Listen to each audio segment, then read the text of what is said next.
It's been 12 years. John was a sophomore at the University of Georgia. He was in his second semester there.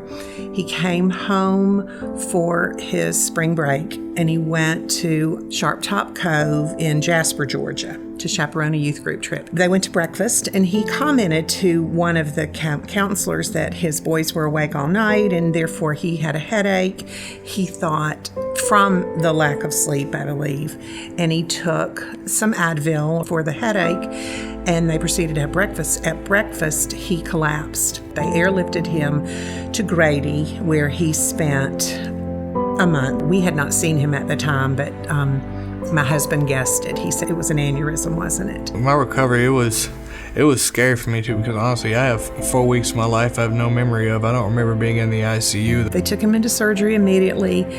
They told us that the surgery would take about 4 hours or more, and that he would probably not survive it. That they said most patients with the degree of the aneurysm that he had, there's a scale of 1 to 5, his was a 5, and that most patients don't even survive the trip to the hospital.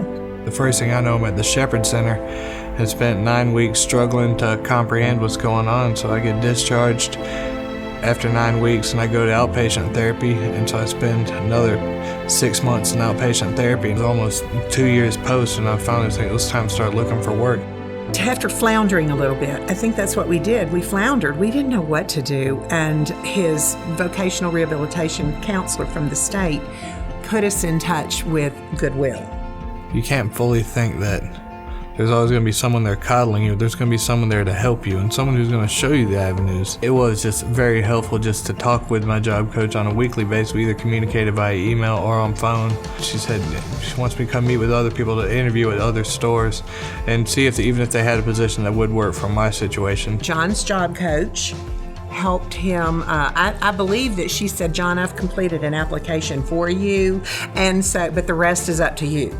And that's what I said. You know what? You can know 1,000,000 people in the world, but it's up to you to get the job. When he got the phone call and he hung the phone up, he goes, "Mom, I got the job. I got a job." We had a big celebration, and he went through the training portion of the program, and he just came home with this sense of purpose. My job title now is I'm self-checkout host, so I make sure there is receipt tape in all of them, and I tidy up around, make sure all the candy's where it's supposed to be, and all the drinks are lined up, and everything's looking real neat and clean for everybody. And then I make sure that there are bags at the other registers around too, because we have a total of 8 registers and then the 4 self-checkouts. And I love being able to interact with the customers. I think working at this store has really helped me polish up on what I may have lost in the years of recovery.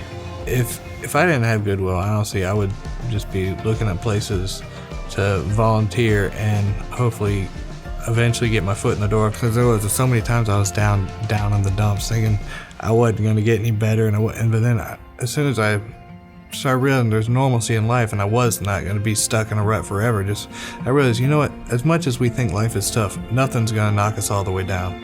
We get back up and dust ourselves off and keep fighting.